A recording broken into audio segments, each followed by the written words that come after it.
네, 할렐루야. 오늘은 23장, 우리 24장 말씀 우리 보도록 하겠습니다. 우리 지난 시간에 우리 23장 우리 11절까지 했습니다. 그래서 사도 바울이 공회 앞에 서서 증언하게 되는 그 모습, 그리고 또 밤중에 주님께서 바울에게 말씀하셔서 이제 로마에도 그 복음을 들고 갈 것이다, 로마에서도 증언할 것이다 라는 음성을 들려주셨던 것까지 보면서 성령 하나님께서 그 모든 사역, 또 바울의 모든 사역 가운데 성령 하나님께서 주인 되어 주시고 인도하신다라는 것을 우리 말씀을 통해서 보았습니다.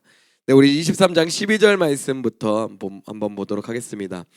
23장 12절부터 말씀을 보면 이제 바울을 죽이려는 그 유대인들의 어떤 계략들이 보여지고 있습니다. 12절 말씀 보면 날이 샘에 유대인들이 당을 지어 맹세하되 바울을 죽이기 전에는 먹지도 아니하고 마시지도 아니하겠다고 합니다. 유대인들이 당을 지어가지고 바울을 죽이려고 합니다. 그 전까지는 먹지도 마시지도 아니하겠다라고 결의를 다지고 있는 거죠. 13절의 말씀 보면 이같이 동맹한 자가 40여 명이나 되었다라고 얘기합니다. 이 40여 명이 사도 바울을 죽이고자 맹세했다라는 거예요. 그때 그들이 누구를 찾아가냐? 대제사장들과 장로들에게 찾아갑니다. 가서 말하되 우리가 바울을 죽이기 전에는 아무것도 먹지 않기로 굳게 맹세하였으니 이제 너희는 그의 사실을 더 자세히 물어보려는 척하면서 공회와 함께 천부장에게 청하여 바울을 너희에게로 데리고 내려오게 하라라고 얘기합니다. 그럼 대제사장들과 장로들에게 제안을 하고 있는 거예요. 너희는 그 사실, 어떤 바울에 대한 이야기들을 더 자세히 물어보는 척하면서 공회와 함께 천부장에게 청하여 바울을 너희에게, 대제사장들과 장로들에게로 데리고 내려오게 하라. 그럼 내려올 중간에 이 40여 명이 바울을 쳐가지고 바울을 죽여버리겠다라고 얘기합니다. 그러면서 바울을 죽일 그 간계를 짜고 있는 것을 볼 수가 있습니다. 우리는 그가 가까이 오기 전에 죽이기로 준비하였노라 하더니 라고 얘기합니다. 근데 하나님께서 사도 바울을 보호해 주십니다. 16절의 말씀 보면 바울의 생질이 그들이 매복하여 있다함을 듣고 와서 영내에 들어가 바울에게 알린지라 라고 얘기합니다. 바울의 생질이란 것은 누이의 아들이라는 얘기, 즉 조카죠. 바울의 조카가 그 예루살렘에 있었던 거예요. 아마 그 사도 바울의 고백 중에 고백이 이제 예루살렘에서 자랐다라고 얘기했잖아요. 22장 3절 말씀 보면 나는 유대인으로 길리기아 다소에서 났고 이성에서 자라. 여기서 이성은 예루살렘을 지칭하기 때문에 예루살렘에서 자랐다라는 것을 통해서 볼 때 가족들 중에 누군가는 예루살렘에 살고 있음을 우리가 생각해 볼 수가 있습니다. 그 바울의 누이의 아들, 즉 조카가 그곳에 예루살렘에 살았던 거예요. 그리고 또 바울을 죽이려는 유대인들의 그 간계를 어떻게 알게 되었다라고 얘기합니다. 그러나 바울의 생질이 그들이 매복하여 있다함을 듣고 와서 영내에 들어가 바울에게 알리게 됩니다. 17절의 말씀 보면 바울이 한 백부장을 청하여 이르되 이 청년을 천부장에게로 인도하라. 그에게 무슨 말이 있다 하니 천부장에게로 데리고 가서 이르되 죄수 바울이 나를 불러 이 청년이 당신께 할 말이 있다 하여 데리고 가기를 청하더라 하매 바울은 이 조카를 백부장에게 보내고요. 백부장은 이 조카를, 바울의 조카를 천부장에게 보냅니다. 그러면 천부장에게 바울의 조카가 긴밀히 얘기를 합니다. 19절의 말씀 보면 천부장이 그의 손을 잡고 물러가서 조용히 묻되 내게 할 말이 무엇이냐? 대답하되 유대인들이 공모하기를 그들이 바울에 대하여 더 자세한 것을 묻기 위함이라 하고 내일 그를 데리고 공회로 내려오기를 당신께 청하자 하였습니다 라고 얘기합니다. 유대인들이 공모했고 바울에 대해서 더 신문하거나 묻기 위해서 내일 바울을 데리고 공회로 내려오는 것을 당신에게 제안할 것입니다 라는 거예요. 당신은, 그러면서 21절에 당신은 그들의 청함을 따르지 마옵소서. 그들 중에서 바울을 죽이기 전에는 먹지도 않고 마시지도 않기로 맹세한 자가 40여 명 그를 죽이려고 숨어서 지금 다 준비하고 당신의 허락만 기다리니이다 라고 하면서 그 공회로 내려가서 더 신문하자라는 얘기에 응하지 마시옵소서. 왜냐하면 바울을 죽이려는 사람이 40여 명 있고 당신이 허락만 하면 바로 바울을 호송 밑으로 내려보낼 거고, 그리고 공회로 내려보낼 거고, 그 공회로 내려가는 도중에 사도 바울을 죽이려 할 것입니다 라고 다 그 계략을 알려주고 있습니다. 이에 22절 말씀 보면 이에 천부장이 청년을 보내며 경계하되 이 일을 내게 알렸다고 아무에게도 이르지 말라라고 하면서 이 얘기를 나한테 얘기했다가 아무에게도 얘기하지 말라라는 거예요. 이 천부장은 사도 바울을 보호해야 될 입장에 있습니다. 왜냐하면 사도 바울은 로마 시민이었기 때문이죠. 로마 시민이 갑자기 길거리에서 팔레스타인 그 예루살렘 성내에서 암살을 당한다. 이거는 큰 위협이고 본인한테도 위협인 어떤 큰 사건이었던 거죠. 그래서 천부장은 이 청년에게 이 얘기를 아무에게도 얘기하지 말고 자기가 처리하겠다라고 얘기합니다. 23절 말씀 보면 백부장 둘을 불러 이르되 밤 제3시에 그러니까 밤 9시를 얘기하는 거죠. 가이사랴까지 갈 보병 200명과 기병 70명과 창병 200명을 준비하라라고 하면서 보병 200명, 기병 70명, 창병 200명을 속히 준비해서 가이사랴로 가겠다라고 얘기하는 거예요. 또 바울을 태워 총독 벨릭스에게 무사히 보내기 위하여 짐승을 준비하라 명하여 하면서 이 바울을 호송하는 작전을 펼치고 있습니다. 그러면서 한 가지 편지를 이제 총독 벨릭스 각하께 보내려고 합니다. 25절 말씀 보면 또 이 아래와 같이 편지하니 일러스되 글라우디오 루시아는 총독 벨릭스 각하께 문안하나이다.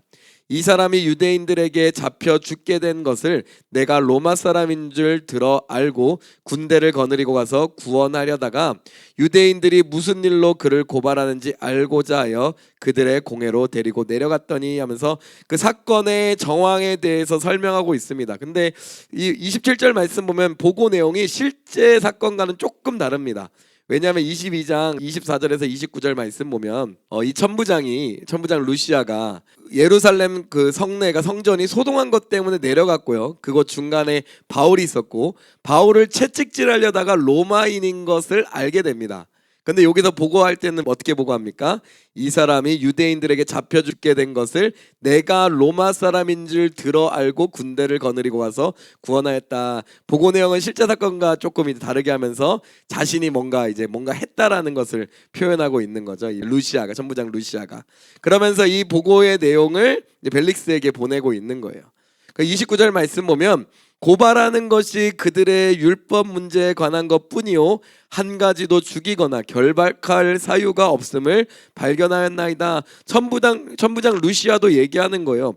도대체 이 바울을 죽일 만한 근거가 없다라는 거예요. 무죄하다라고 얘기합니다. 그러니까 무죄한데 자신 보기에도 무죄한데 유대인들이 죽이려고 암살하려고 그러니까 그 소식을 듣고 이 사도 바울을 보호하려고 하는 천부장 루시아의 모습을 볼 수가 있습니다. 30절 그러나 이 사람을 해하려는 관계가 있다고 누가 내게 알려주기로 곧 당신께로 보내며 또 고발하는 사람들도 당신 앞에서 그에 대하여 말하라 하였나이다 하였더라 라고 얘기합니다. 사실 이 편지를 쓸 때는 아직까지 고발의 내용들이 이제 본인한테 오지 않았고 루시아가 벨릭스에 가서 고발하여라 라고 얘기하지 않았지만 편지를 통해서 이렇게 추 유대인들에게 이렇게 말할 것을 얘기하면서 편지를 보내는 걸 볼 수가 있습니다. 그러면서 이제 바울은 이제 호위병들과 함께 이제 가이사랴에 있는 이제 벨릭스 총독에게로 가고 있습니다. 31절 보병이 명을 받은 대로 밤에 바울을 데리고 안디바드리에 이르러 이튿날 기병으로 바울을 호송하게 하고 영내로 돌아가니라. 그들이 가이사랴에 들어가서 편지를 총독에게 드리고 바울을 그 앞에 세우니 총독이 읽고 바울더러 어느 영지 사람이냐 물어 길리기아 사람인 줄 알고 이르되 너를 고발하는 사람들이 오거든 내 말을 들으리라 하고 헤롯 궁에 그를 지키라 명하니라 라고 얘기합니다. 총독이 그 천부장의 그 편지들을 다 읽고 나서 이제 바울을 본 거예요. 어디 지역 사람이냐? 길리기아 다소 출신입니다. 아, 내 관할 범위에 있는 사람이 있구나, 시민이었구나. 그러면서 고발하는 사람이 오면은 그때 가서 신문하고 너희 얘기를 듣겠다라고 얘기합니다. 이제 바울은 이제 벨릭스 총독 앞에 세워지게 됩니다. 24장 말씀 보도록 하겠습니다. 닷새 후에 대사자장 아나니아가 어떤 장로들과 한 변호사 더둘로와 함께 내려와서 총독 앞에서 바울을 고발합니다. 바울을 부르매 더둘로가 고발하여 이르되 벨릭스 각하여 우리가 당신을 힘입어 태평을 누리고 또 이 민족이 당신의 선견으로 말미암아 여러 가지로 개선된 것을 우리가 어느 모양으로나 어느 곳에서나 크게 감사하나이다. 벨릭스 각하에게 변호사 더둘로가 설명하는 거예요. 그러면서 벨릭스 각하여 당신의 치리에 정말 감사드립니다라고 얘기하고 있는 거죠. 실제로 이제 역사가 요세푸스에 따르면 이제 벨릭스 각하 각하 그러니까 총독이 통치하되 고요했다라고는 얘기하는데 그 이유는 잔혹한 통치 때문입니다. 그래서 막 반란군 잔혹하게 진압하고 막 그래서 평화가 좀 유지되었다라고 기록이 되어 있습니다. 어찌됐건 4절 말씀 보도록 하겠습니다. 당신을 더 괴롭게 아니하려 하여, 그러니까 당신을 괴롭게 하거나 이런 걸로 신경 쓰이지 않게 하기 위하여 우리가 대강 간략히 엽자없나니 관영하여 들으시기를 원하나이다 라고 얘기합니다. 5절 말씀 보도록 합니다. 우리가 보니, 이제 본격적으로 사도 바울에 대한 고발이 시작되는 거예요. 우리가 보니 이 사람은 전염병 같은 자라 천하에 흩어진 유대인을 다 소요하게 하는 자요 나사렛 이단의 우두머리라 라고 얘기합니다. 이 사람은 전염병 같은 자로 그 천하에 흩어진 유대인들, 그 디아스포라 유대인들, 그 전국 각지에 있고 또 전 세계 그 당시 지중해 그 연안 그쪽 그리스 헬라 문화권 내에 있었던 유대인들을 다 소유하고 혼란시키는 자다라는 거예요. 그러면서 나사렛 예수 그리스도라는 그 이단의 우두머리다라고 얘기합니다. 그러면서 이 자가 이런 잘못을 했습니다라고 고발하는 거죠. 그 6절에 그가 또 성전을 더럽게 하려 함으로, 이것은 우리가 읽었던 21장 우리 28절에서 29절 말씀을 지칭하는 거죠. 사도행전 21장 28절 29절 말씀 보면 27절부터 보도록 하겠습니다. 그 이래가 거의 참에 아시아로부터 온 유대인들이 성전에서 바울을 보고 모든 무리를 충동하여 그를 붙들고 외치되 이스라엘 사람들아 도우라. 이 사람은 각처에서 우리 백성과 율법과 이곳을 비방하여 모든 사람을 가르치는 자인데 또 헬라인을 데리고 성전에 들어가서 이 거룩한 곳을 더럽혔다 하니 이는 그들이 전에 에베소 사람 드로비모가 바울과 함께 시내에 있음을 보고 바울이 그를 성전을 데리고 간 줄로 생각하미로다. 그러니까 성전을 더럽게 하였다, 사실 오해였죠. 전혀 더럽게 한 적이 없는데 그런 잘못된 고발을 또 거짓 고발을 하고 있는 겁니다. 우리가 잡았사오니, 그러면서 8절에 당신이 친히 그를 신문하시면 우리가 고발하는 이 모든 일을 아실 수 있나이다 라고 하면서, 당신이 사도 바울을 고발하시면은 왜 우리가 이 사람을 고발하고 또 이 사람이 죽어야 되는지 또 우리 손에 넘겨져야 되는지 분명히 알 수 있을 것입니다 라고 얘기합니다. 6절 하반절과 8절 상반절은 없는데 옆에 이제 다른 사본을 참고해서 보면, 그래서 우리의 율법대로 재판하려 했으나 천부장 루시아가 와서 그를 우리 손에서 강제로 빼앗아 갔나이다. 그리고는 그를 고발하는 사람들에게 가깝게 가라고 명하였나이다. 그 아까 이전에 있었던 그 일련의 사건들을 더 설명해주는 구절인 거죠. 9절 말씀 보도록 하겠습니다. 유대인들도 이에 참가하여 이 말이 옳다 주장하니라. 그럼 본격적으로 이제 총독 앞에서 바울에 대한 신문과 또 고발이 진행되고 있는 것을 볼 수가 있습니다. 10절에 총독이 바울에게 머리로 표시하여 말하라 하니 그가 대답하되 당신이 여러 해 전부터 이 민족의 재판장이 된 것을 내가 알고 내 사건에 대하여 기꺼이 변명하나이다 라고 얘기합니다. 사도 바울이 이제 자신의 이야기를 반론하는 거죠. 그 변호사의 고발에 대한 변명과 반론을 제시하고 있습니다. 11절의 말씀 보면 당신이 아실 수 있는 바와 같이, 당신도 아시고 분명히 충분히 아실 것입니다. 내 말이 참인지 거짓인지 아실 수 있는 바와 같이 내가 예루살렘에 예배하러 올라간 지 열이틀밖에 안 되었다라고 얘기합니다. 우리 말씀 한번 찾아보도록 하겠습니다. 말씀은 우리 21장 26절에서 27절부터 보도록 하겠습니다. 바울이 이 사람들을 데리고 이튿날 그들과 함께 결례를 행하고 성전에 들어가서 각 사람을 위하여 제사 드릴 때까지 결례 기간이 만기된 것을 신고하니라. 그 이래가 거의 참회라고 얘기하면서 이제 열이튿날 한 일주일 넘은 한 10일 정도밖에 안 됐다, 12일 정도밖에 안 되었다라고 얘기하는 거예요. 그러니까 나실에 서원한 이후로 그 나실인 4명과 함께 성전에 올라간 것이 정말 12일 정도, 그저 열이틀밖에 정도 안 되는데 이게 안 되었다라는 것을 너가 총독께서 조사하시면 알 수 있다라는 얘기예요. 12절 그들은 내가 성전에서 누구와 변론하는 것이나 회당 또는 시중에서 무리를 소동하게 하는 것을 보지 못하였다. 나는 성전에서 변론하고 누구나 변론하고 막 논쟁하거나 또 회당 또는 시중에서 무리를 소동하게 하는 것을 전혀 보지 못했다라고 얘기합니다. 이제 나를 고발하는 모든 일에 대하여 그들이 능히 당신 앞에 내세울 것이 없나이다 라는 거예요. 이 고발하는 이 모든 일에 대하여 그들이 능히 당신 앞에 내세울 것이 없다라고 얘기합니다. 그러니까 이들이 나에게 그 고발하는 내용이 아무 근거도 없는 것이다 라는 거예요. 그러면서 여기서 얘기하는 건 12절에서 얘기하는 건 뭐예요? 나는 누구를 소동하게 한 적이 없다라는 거예요. 근데 예루살렘 안에서는 실제로 소동이 일어났습니다. 근데 그 책임이 바울에게 있다 아니면 유대인들에게 있다? 바울은 여기서 얘기하는 거예요. 나에게 있지 않다라는 거예요. 나는 예루살렘에 올라간 지 열이튼 날밖에 안 되고 아무런 누가 증인들이 데려왔지라도 변론하는 것이나 무리를 소동하게 하는 것은 나한테 책임이 있지 않았다라는 거예요. 즉 소동과 그 혼란들은 유대인들의 책임이고 나는 고발당할 이유가 없다라고 자신을 변호하고 있는 것입니다. 14절에 그러면서 그렇지만 사도 바울은 이것을 고백합니다. 바울의 간증을 고백하죠.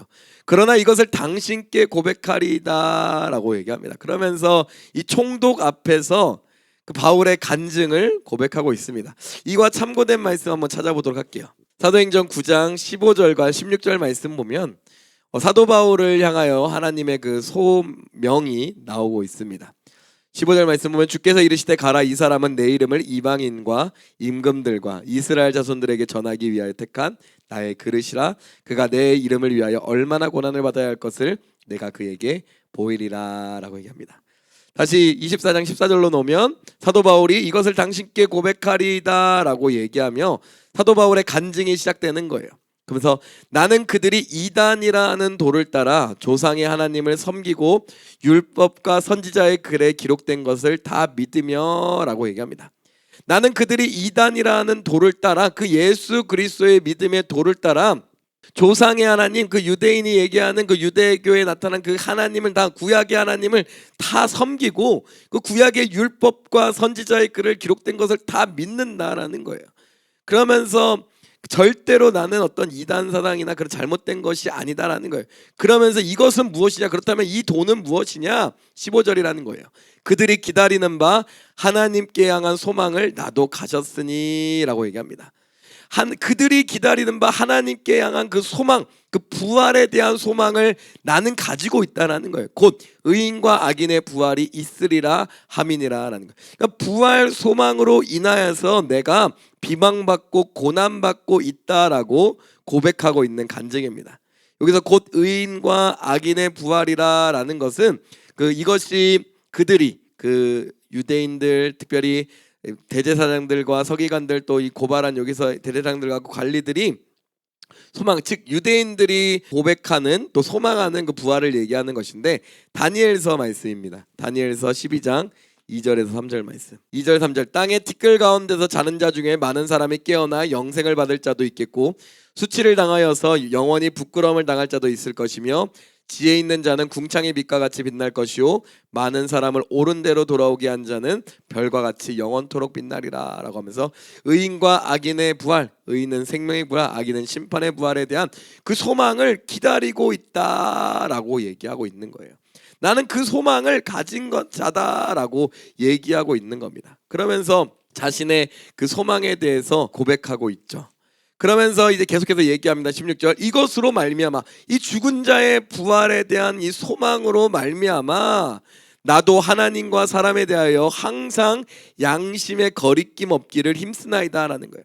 의인과 악인의 부활이 있다라는 것을 나는 믿기 때문에 나는 하나님과 사람 앞에서 양심의 거리낌이 없기를 항상 하늘을 우러러 부끄러움 없기를 힘쓰는 자입니다 라는 거예요. 어떤 나쁜 마음을 가지고 살아가는 사람이 아닙니다 라는 거예요. 17절 여러 해 만에 내가 내 민족을 구제할 것과 재물을 가지고 와서 나는 이런 사람인데 부활의 소망을 가지고 있으며 양심의 거리낌이 없이 살아가기를 힘쓰는 자인데 전도여행 이후 자기의 어떤 그 전도여행 이후로 얘기하는 거죠. 여러 해 만에 내가 내 민족이 구제할 것 그리고 구제금들과 구제물들과 구제금들과 그 재물 하나님께 드릴 그 재물들을 가지고 예루살렘으로 왔다라는 거예요. 드리는 중에 내가 결례를 행하였고 이 결례는 여기서 오해하면 안 됩니다. 이 결례 우리가 국어사전 일단 보면 결례라는 것은 잘못된 일을 할 때 뭐 결례를 행했으면 죄송합니다 이렇게 하는 게 여기서 결례는 정결 예식을 얘기하는 거예요. 그러니까 내가 구제할 민족을 구제하려고 구제헌금 가져왔고 또 하나님께 드릴 재물을 가져와서 내가 정결 예식을 행하였다라는 거예요. 그러니까 나는 마땅히 내가 유대인으로서 해야 될 일을 했다라는 거예요. 그리고 18절에 중반절에 모임도 없고, 즉 모임은 여기서 군중이라 번역하시면 좋습니다. 군중, 그러니까 군중을 모아본 일도 없고 또 소동도 없이 어떤 소동 같은 소란을 일으킨 적도 없다라는 거예요. 성전에 있는 것을 그들이 이미 보았다라는 거예요. 그럼 그들이 이미 보았다. 이미 나는 그 정결 예식을 드리려고 성전에 왔고 군중을 막 모이게 하거나 아니면 소동을 일으키거나 난리를 피거나 한 적이 없다. 이거는 그들도 지금 나를 고발하는 그 대제사장들도 아는 바다라고 얘기하고 있는 것이죠. 그러면서 그러나라고 얘기합니다. 그러나 아시아로부터 온 어떤 유대인들이 있었으니, 사도 바울은 알고 있었던 거예요. 바울의 대적자 그 아시아로부터 온 유대인들이 있었고 그들이 이러한 소요를 일으켰다라는 걸 압니다. 그래서 아시아로부터 온 어떤 유대인들이 있었으니 19절에 그들이 만일 나를 반대할 사건이 있으면 마땅히 당신 앞에 와서 고발하였을 것이요 라고 얘기합니다. 그러면서 아시아로부터 온 어떤 유대인들이 이러한 소동들, 나를 반대하여서, 사도 바울을 반대하여서 예루살렘 안에서 이러한 소동들을 일으켰다라는 걸 얘기하면서, 만약 그들이 아시아로부터 온 유대인 그들이 만일 나를 반대할 사건이 있었으면, 나를 고발할 사건이 있었으면 마땅히 벨릭스 총독 당신 앞에 와서 고발하였을 것입니다. 그러나 지금 총독 앞에 온 사람은 누구예요? 24절 1절 보면 닷새우의 대제사장 아나니아와 어떤 장로들과 한 변호사 더둘로만 왔다라는 거죠.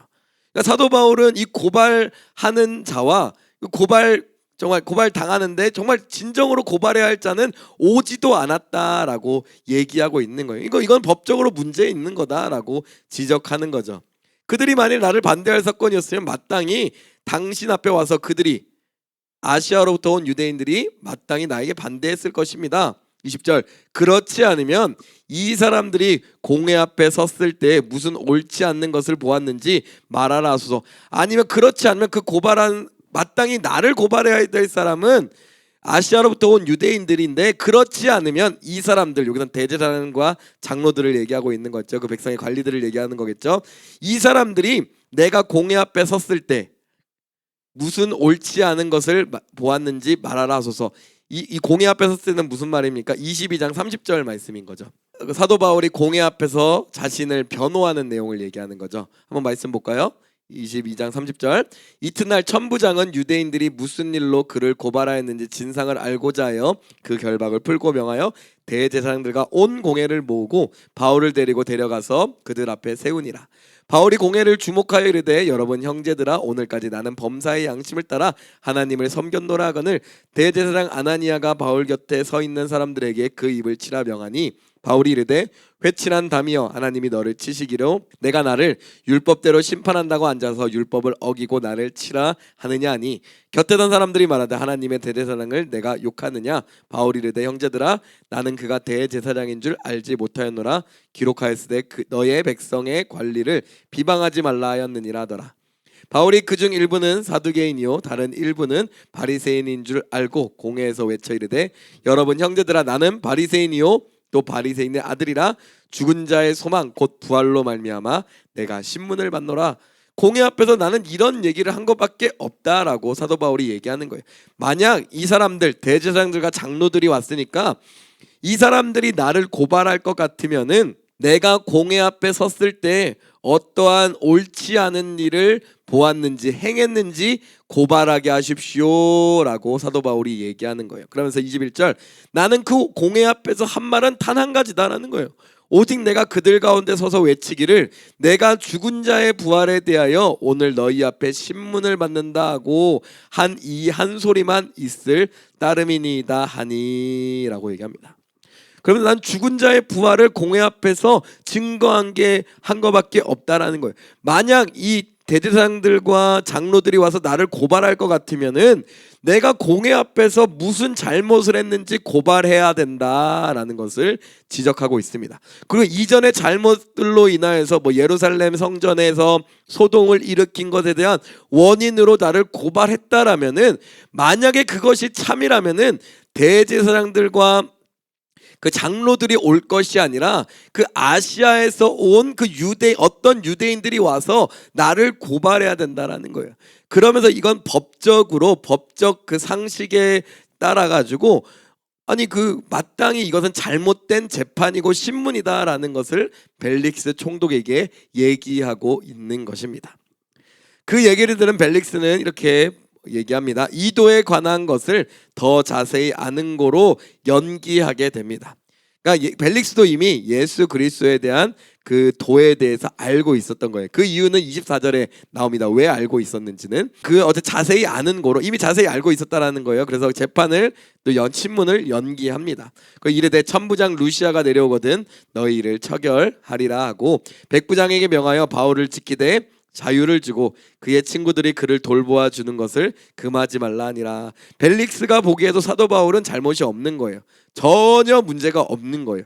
그러니까 이게 어쨌든 간 유대인과의 관계 속에 있는 그 위치에 있기 때문에 바울을 잡고 있지만 바울을 지켜주고 또 자유를 주고 그 동역자들이나 친구들이 와서 돌보는 것을 금하지 말 것에 대해서 명하게 됩니다.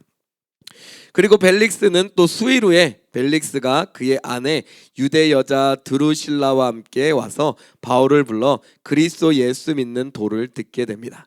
그러니까 유대 여자 드루실라를 아내를 삼았던 거죠. 근데 이것이 요세푸스 역사에 따르면은 되게 이제 부도덕한 이제 결혼이긴 했는데 어쨌든간 그 바울을 불러서 그리스도 예수 그 믿는 도에 대해 그 복음에 대해 듣습니다.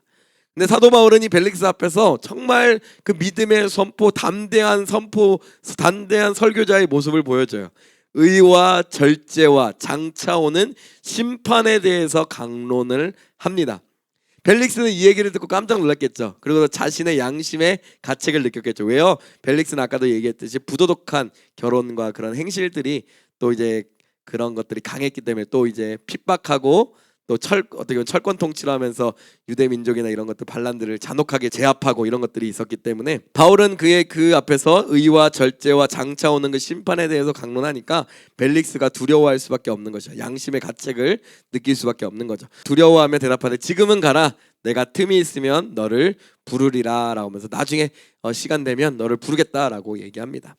그러면 재판을 밀어버린 거죠. 동시에 또 바울에게서 돈을 받을까 바라는 거로 자주 불러 같이 이야기하더라라고 얘기합니다. 역사적으로 보면 벨릭스는 또 탐욕적이었다라고 얘기해요. 그래서 이제 돈을 받을까 뇌물을 받을까 바울이 뇌물을 줄까 해가지고 계속 막 얘기하고 막 이렇게 얘기했다라고 교제했다라고 얘기하고 있습니다. 근데 그렇게 이제 그 바울이 잡혀 있는지 이태가 지났다라고 합니다. 27절 2년이 지났다는 얘기죠. 이제 보르기오 베스도가 벨릭스의 소임을 이어받은 인지, 즉 벨릭스는 이제 다른 데로 갔고요. 그 후임자로 이제 베스도가 왔다라고 얘기합니다. 이어받으니 벨릭스가 유대인의 마음을 얻고자 하여 바울을 구류하여졌다. 그 벨릭스는 여전히 그 유대인의 마음을 얻고자 하여 그 바울을 구류하여 계속해서 감금 상태에 두었다라고 얘기합니다. 그 2년 동안 계속해서 바울을 감금 상태에 두었다라는 것을 보여주고 있는 거죠. 그럼 바울은 여기서 이제 기다리면서 이제 이후에 이제 로마로 갈 이제 준비를 하게 되는 것이고요. 또 이후에 이제 2년이란 시간 이후에 결국 바울은 이후에 25장, 26장, 27장, 28장을 통해서 특별히 25장, 26장을 통하여서 이제 바울이 이제 로마로 가게 되는 그 경위를 보여주고 있습니다. 그러면서 사도 바울이 간절히 구했던 로마에 가서 복음을 전하는 그 은혜가 하나님 성령님의 인도하심에 따라 이루어지는 것을 볼 수가 있습니다. 말씀만 다시 찾아보면 사도행전 19장 21절 말씀 보면 이 일이 있은 후에 바울이 마게도냐와 아가야를 거쳐 예루살렘에 가기로 작정하여 이르되 내가 거기 갔다가 후에 로마도 보아야 하리라 하면서 이제 예루살렘에 이제 들려서 이후에 로마로 가려고 합니다. 그러면서 이제 예루살렘으로 떠나는 것을 볼 수 있죠. 예루살렘 떠날 때 어떻게 떠나갑니까? 말씀 보도록 하겠습니다. 우리 20장 22절 23절 보라 이제 나는 성령에 매어 예루살렘으로 가는데 거기서 무슨 일을 당할는지 알지 못하노라. 오직 성령이 각성해서 내게 증언하여 결박과 환란이 나를 기다린다 하시나라고 하면서 성령께서 이미 가르쳐 주셨다라는 거예요. 예루살렘으로 가면 결박과 환란이 있을 것이다라고 이미 예고한 바에 있다라는 거예요. 그러나 사도 바울은 뭡니까? 뭐라고 얘기합니까? 24절에 내가 달려갈 길과 주 예수께 받은 사명 곧 하나님의 은혜의 복음을 증언하는 일을 마치려 하면은 나의 생명조차 조금 더 귀한 것으로 여기지 아니하고 성령의 인도하심에 따라 예루살렘으로 들어갈 것이다 라고 얘기합니다. 그 21장 4절 말씀 보면 제자들을 찾아 거기서 이래를 머물더니 그 제자들이 성령의 감동으로 바울더러 예루살렘에 들어가지 말라 하면서 계속 예루살렘으로 들어가지 말라라고 얘기를 하는 겁니다. 그리고 또 말씀 찾아보면 21장 우리 10절 말씀 보도록 하겠습니다. 21장 10절. 여러 날 머물러 있더니 아가보라는 한 선지자가 유대로부터 내려와 우리에게 와서 바울의 띠를 가져다가 자기 수족을 잡아매고 말하기를 성령이 말씀하시되 예루살렘에서 유대인들이 이같이 이 띠 임자를 결박하여 이방인의 손에 넘겨주리라 하거늘 우리가 그 말을 듣고 그곳 사람들과 더불어 바울에게 예루살렘으로 올라가지 말라 권하였다라고 얘기합니다. 그때 바울은 또 얘기하죠. 13절에 바울이 대답하여 여러분이 어찌하여 울어 내 마음을 상하게 하느냐 나는 주 예수의 이름을 위하여 결박당할 뿐 아니라 예루살렘에 죽을 것도 각오하였노라 하니 라고 얘기하는 거죠. 실제로 이러한 예루살렘의 일들이 이러한 예루살렘에 가면 이루어질 그 예언들이 그 성취가 되는 거죠. 그 21장 33절 이에 천부장에 가까이 가서 바울을 잡아 두 쇠사슬로 결박하라 명하고라는 것을 통해서 그렇게 결박되어지는 것을 볼 수가 있는 것입니다. 근데 이 모든 것이 하나님의 예언 가운데 하나님의 계획 가운데 있었고 결국 23장 11절 말씀 보면 이렇게 기록되어 있죠. 그날 밤에 주께서 바울 곁에 서서 이르시되 담대하라 내가 예루살렘에서 나의 일을 증언한 것 같이 로마에서도 증언하여야 하리라 하면서 이 모든 결박과 환난과 그 예루살렘에 당한 고난들은 결국에 하나님의 큰 그림 안에서 이루어지는 것이고 사도 바울이 로마에 가서 그 정말 로마 제국의 수도인 그 로마까지 가서 그 복음을 전하기 위한 하나님의 계획, 하나님의 나라의 확장의 계획, 하나님의 선교의 계획이었다라는 것을 우리는 말씀을 통해서 볼 수가 있는 것입니다. 그러면 성령께서 이렇게 사도 바울을 이끄셔서 결국엔 사도 바울이 이후에 이 재판과 신문과 재판 이후에 로마로 보내지는 것을 우리는 볼 수가 있는 것입니다. 그러면서 로마에 있는 교인들을 향한 사도 바울의 이런 소망이 이루어지는 것을 볼 수가 있죠. 우리 로마서 1장 말씀 보도록 하겠습니다. 13절 1장 13절 로마서 1장 13절 말씀 보면 형제들아 내가 여러 번 너희에게 가고자 한 것을 너희가 모르기를 원하지 아니하노니 이는 너희 중에서 다른 이방인 중에서와 같이 열매를 맺게 하려 함이로되 지금까지 길이 막혔도다 하면서 지금까지 길이 막혔지만 결국 하나님께서 바울을 인도하여 주셔서 그 로마에 가서 복음을 전할 수 있게 해주시는 것을 볼 수가 있는 거고 그러면서 이제 사도 바울이 하나님께 사용받아서 복음을 증거하지만 모든 환경과 여건과 모든 계획을 실행하시는 분이 누구시다라는 것을 우리는 성경을 통해서 알 수 있습니까? 성령 하나님께서 이렇게 인도해 주고 계시는구나. 바울의 삶 가운데 바울의 전도 여행 가운데 바울의 모든 그 예루살렘뿐만 아니라 로마로 가는 그 여정 가운데 모든 것이 성령 하나님께서 모든 것을 주관하고 계시는구나라는 이 사실을 우리는 발견하게 됩니다. 그래서 우리의 복음 전파와 선교와 하나님의 나라의 확장 이 모든 것은 우리도 아셔야 되는 거예요. 누구의 주권 아래에서 이루어지는 것이다. 하나님의 모든 주권 하나님 주권 안에서 성령 하나님의 모든 인도하심 가운데서 이루어지는 것이다 라는 그 사실을 오늘 말씀을 통해서 더욱더 마음속 깊이 새기시는 우리 동탄순복음교회 성도님들 되시기를 예수 이름으로 간절히 축원하고 기도드립니다. 주기도문 하심으로 우리 신약 강해 마치도록 하겠습니다. 하늘에 계신 우리 아버지여 이름이 거룩히 여김을 받으시오며 나라가 임하시오며 뜻이 하늘에서 이루어진 것 같이 땅에서도 이루어지이다. 오늘날 우리에게 일용할 양식을 주옵시고 우리가 우리에게 죄 지은 자를 사하여 준 것 같이 우리의 죄를 사하여 주옵시고 우리를 시험에 들게 하지 마옵시고 다만 악에서 구하옵소서. 대개 나라와 권세와 영광이 아버지께 영원히 있사옵나이다. 아멘.